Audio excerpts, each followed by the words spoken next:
ఆయన వచ్చి నందమూరి తారక రామారావు గారు రామకృష్ణ సినీ స్టూడియోస్లోకి వచ్చి అప్రెంటిస్గా ఫస్ట్ పట్టాభిషేకం సినిమా బాలకృష్ణ గారు విజయశాంతి యాక్ట్ చేశారు. అది రామకృష్ణ సినీ స్టూడియోస్. దర్శకులు కె రాఘవేంద్ర గారి శిష్యుడిగా అప్పుడు హరికృష్ణ గారు దానికి మొత్తం చూసుకునేవారు. హరికృష్ణ గారి ద్వారా అక్కడ రావటం జరిగి ఆయన అప్రెంటిస్ నుంచి అది రన్ చేసుకుంటూ లేటర్లో ఆయన అసిస్టెంట్ డైరెక్టరు, కో డైరెక్టర్, అంటే ముందు ఆయన ఎడిటింగ్ సెక్షన్లో కూడా నేర్చుకుని అన్ని విభాగాలు కూడా మంచి నాలెడ్జ్ ఉండి అక్కడి నుంచి అలా అసిస్టెంట్ డైరెక్టర్ నుంచి కో డైరెక్టర్ వరకు వీళ్ళు అలా రాఘవేంద్రరావు గారిని గురువుగా భావించి రాఘవేంద్రరావుతో చేయటం. దాని తర్వాత ఆయన నెంబర్ ఆఫ్ డైరెక్టర్స్ కూడా, అంటే రామ్ గోపాల్ వర్మ గారి దగ్గర గోవింద చేశారు. తర్వాత మహేష్ భట్ గారి దగ్గర క్రిమినల్ చేశారు. సో అట్లా చేసుకునేదిలో కృష్ణవంశీ దాదాపు నియర్లీ ఈయన సమకాలీకుడుగా ఉండి ఆ సమకాలీకుడి యాంగిల్లో నిన్నే పెళ్ళాడతా నాగార్జున గారి సినిమా కూడా చేయటం జరిగిన తర్వాత ఈయన ఎంట్రీనేమో రామారావు గారి వీరాభిమానిగా రామకృష్ణ సినీ స్టూడియోస్, దాని నుంచి ఇదయ్యి తర్వాత కాలక్రమేణా అది రామకృష్ణ హార్టికల్చర్ సినీ స్టూడియోస్ అయింది. అది చేయటం జరిగింది. తర్వాత దర్శకులుగా ఫస్ట్ అవకాశం ఈయన అశ్విని దత్ గారితో బాగా సన్నిహితంగా ఉండేవారు. అశ్విని దత్ గారితో ఉండి వాళ్ళ పిల్లలు స్వప్న, శేష్, ప్రియాంక వీళ్ళందరితో కూడా చాలా సన్నిహితంగా ఇది అన్న చెల్లి అన్నట్టుగా అంతా చాలా ఇది ఉండేవారు. అశ్విని దత్ గారే ఈయనకి ఫస్ట్ డైరెక్షన్ ఛాన్స్ ఇస్తానన్న యాంగిల్లో కూడా జరిగింది. దానిలో ఈయనకి వేటూరు సుందరరామూర్తి గారు ఇలా ఇది చేసుకుంటూ వచ్చి సురేష్ ప్రొడక్షన్స్ రామానాయుడు గారు కూడా నా దగ్గర పని చేస్తూ నేను చేస్తాను నేను డైరెక్టర్గా అని చెప్పి చెప్పటం జరిగితే ఈయన ఏమంటారంటే మీ దగ్గర పని చేయటం కాదండి, నేను ఆల్రెడీ రాఘవేంద్రరావు దగ్గర చేస్తున్నాను, నేను వాళ్ళని వదిలి కాదు, మీరు డైరెక్షన్ ఛాన్స్ ఇస్తే నేను డైరెక్ట్ చేస్తాను, అంతేగాని మీ దాంట్లో కంపెనీలో పని చేసిన ధర్మలా మీరు డైరెక్టర్ ఛాన్స్ ఇస్తాం అనేది కాదు అని చెప్పి సున్నితంగా అది కాదని. దాని తర్వాత అక్కినేని నాగేశ్వరరావు, అన్నపూర్ణ స్టూడియోస్. సో ఇండస్ట్రీకి ఒక కన్ను ఎన్టీ రామారావు అంటే ఇంకో కన్ను అక్కినేని నాగేశ్వరరావు. ఆ ఇదిలో అక్కినేని నాగేశ్వరరావు ప్రొడక్షన్లో నాగేశ్వరరావుని పెట్టి, సో ఆ ప్రొడక్షన్లో ఏ పెద్ద హీరోని తీసుకొచ్చి చేయమన్నా చేస్తారు. ఈయన కొంచెం రిస్క్ ఓరియంటెడ్ ఆఫ్ మనిషి. ఓ పెద్ద హీరోతో చేసి పెద్ద హీరో అదేదో ఫాలోయర్ లాగా నేను వెళ్ళటం ఏంటి అంటే ఏంటంటే ఈయన కొంచెం రామారావు ఐడియాలజీస్ ఎక్కువ. సో ఆ Rama Rao ideologies Rama Rao number of రిస్కులు తీసుకుంటారు. అంటే రాముడుగా ఆయన చేశాడు, రావణాసుడుగా చేశాడు, కృష్ణుడిగా ఆయన చేశాడు, దుర్యోధనుడిగా ఆయన చేశాడు. సో ఇలా ప్రపంచంలో ఇన్ని రకాల షేడ్లు చేయగలిగిన మహానటుడు ఎవరన్నా ఉన్నారంటే that is one and only NTR.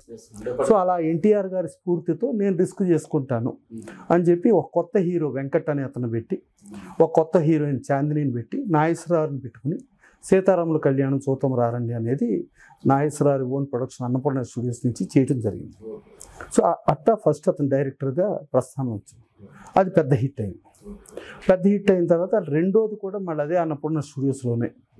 So Nandamuri, Akkineni ఇద్దరు హీరోల్ని కలిపి, అంటే ఈయన అది నందమూరి అభిమానిగా ప్లస్ అక్కినేని నుంచి డైరెక్టర్ అయ్యాను కాబట్టి ఆ ఇద్దరిని కలిపి సీతారామరాజు అని చెప్పి ఇటు నాగార్జున గారు ఇటు హరికృష్ణ గారు ఇద్దరిని పెట్టి సినిమా చేసినప్పుడు మళ్ళా హరికృష్ణ గారికి నాగార్జున గారికి ఓన్ బ్రదర్స్ కంటే కూడా ఫుల్ అటాచ్మెంట్ ఉండేది.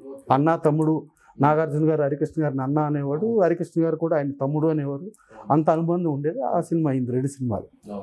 అది అయిపోయిన తర్వాత మూడో సినిమా యువరాజ్, అంటే మహేష్ బాబు గారికి వెళ్ళి కథ చెప్తే ఆయనే మీకు ఏ ప్రొడ్యూసర్ ఇష్టమైతే మీరే ప్రొడ్యూసర్ని సెలెక్ట్ చేసుకోండి, నాకు ప్రొడ్యూసర్తో పని లేదు, మీకు నేను సినిమా చేస్తున్నా అని ఆఫ్టర్ రాజకుమారుడు మహేష్ బాబు గారు ఆయనకి చెప్పటం. ఆయన అప్పుడు శివరామకృష్ణ గారిని అనుకుని ఆ శివరామకృష్ణ గారి ద్వారా ఆ యువరాజ్ చేయడం జరిగింది. సరే యువరాజులో వచ్చేటప్పటికి ఏంటంటే మహేష్ బాబు చాలా చిన్న వయసు అనేటట్టుగా ఉండే దాంట్లో ఆ క్యారెక్టరైజేషన్లో ఆయన ఒక తండ్రి, ఒక కొడుకుంటాం, అది కొంచెం ఆ టైంలో టూ ఎర్లీ సినిమా అయ్యింది. అంటే మహేష్ బాబే చిన్నపిల్లాడు అన్న ఫీలింగ్లో ఉండే వాళ్ళకి మహేష్ బాబు తండ్రి అంటే కొంత డైజెస్ట్ అవ్వలేదు. బట్ ఈవెన్ దో ఆ సినిమా కూడా 100 days ఆడింది గుడివాడలో. ఓకే, యాజ్ ఈజ్గా ఆడి 3 సినిమాలు అయిన తర్వాత కొంచెం అప్పుడు నిర్మాతగా మారదామని ఆలోచన వచ్చింది. సో నిర్మాతగా మారేటప్పుడు ఈ బడ్జెట్లు, రిస్ట్రిక్షన్స్ ఇవన్నీ బయట నిర్మాతకి ఇబ్బంది కదా, నేనే చేస్తానని చెప్పి అనుకుంటాం. దాని మీద యాజ్ ఇట్ ఈస్గా పార్ట్నర్స్గా కూడా కొడాలి నాని గారు ఎమ్మెల్యే, ఆయన ఒక ఆయన, ఉయ్యూరు సీను గారు ఆయన ఒక ఆయన, వీళ్ళిద్దరు కూడా పార్ట్నర్షిప్లో ఈయన కూడా కన్సర్న్లో పెట్టుకుని చేసుకుందాం అనుకుంటే కొడాలి నాని గారు అనుకోకుండా నందమూరి హరికృష్ణ గారు కాదు, ఈ క్యారెక్టర్ మీరు మోహన్ బాబు గారిని పెట్టండి అని చెప్పడం జరిగింది. సో చౌదరి గారు ఏంటంటే నో, నేను హరికృష్ణ గారు నాకు బజుల్లా రోడ్ ఇంటో ఆయన అటు ఇటు నడుస్తుంటే ఆ నడక, ఆ తీరు, ఆయన ప్రొఫైల్ నేచర్లో చూసుకుంటే ఆయనలో నాకు ఎన్టీ రామారావు కనిపించాడు. సో ఎన్టీ రామారావు కనిపించారు కాబట్టి నాకు ఆ ఇదిలో నేను హరికృష్ణ గారితో చేస్తాను అని అంటే దాంట్లో పార్ట్నర్స్ ఇద్దరు కూడా డ్రాప్ అవటం జరిగింది. ఈయనదే బొమ్మరిల్లు సినిమా మీద సోలో ప్రొడ్యూసర్గా సినిమా ప్లాన్ చేయటం, తర్వాత చాలా కష్టాలు పడి చాలా ఫైనాన్షియల్గా స్ట్రగుల్ పడి చేయటం జరిగింది. ఆ సినిమాలో అప్పటికి హరికృష్ణ గారు ఇంకోటి ఏంటంటే అన్నా తెలుగుదేశం పార్టీ పెట్టి మొత్తం కంటెస్ట్ చేస్తే ఈవెన్ ఆయన కంటెస్ట్ చేసిన చోట కూడా డిపాజిట్ రాలేదు. ఓకే, రాలేదు, నెగిటివ్ ట్రెండ్లో ఉంది. అంటే అప్పటికి తెలుగుదేశానికి అగెనిస్ట్గా ఈయన పార్టీ పెడితే ఆ నెగిటివ్ ట్రెండ్ ఉండి అది ఫెయిల్యూర్ నుంచి అప్పుడు లాయర్లో చేశారు. బట్ ఈయనకి ఏంటంటే కొంచెం ఏటికి ఎదురెదటం అనేది అలవాటు చౌదరి గారికి.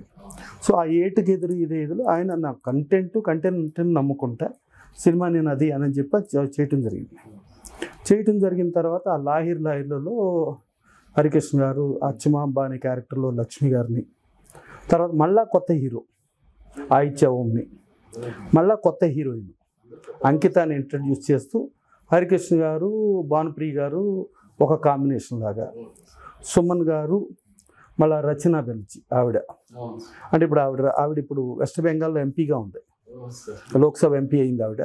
సో ఆ కాంబినేషన్ పెట్టుకుని, అలాగే ఇంకొక కాంబినేషన్, ఇట్లా 3 పేర్లు పెట్టుకుంటే ఒక యంగ్ పేరు కింద ఐచౌమ్యాలను పెట్టుకుని సినిమా తీశారు. చాలా పెద్ద హిట్ అయింది. సో ప్రొడ్యూసర్ కమ్ డైరెక్టర్గా మోస్ట్ సక్సెస్ అయ్యాడు.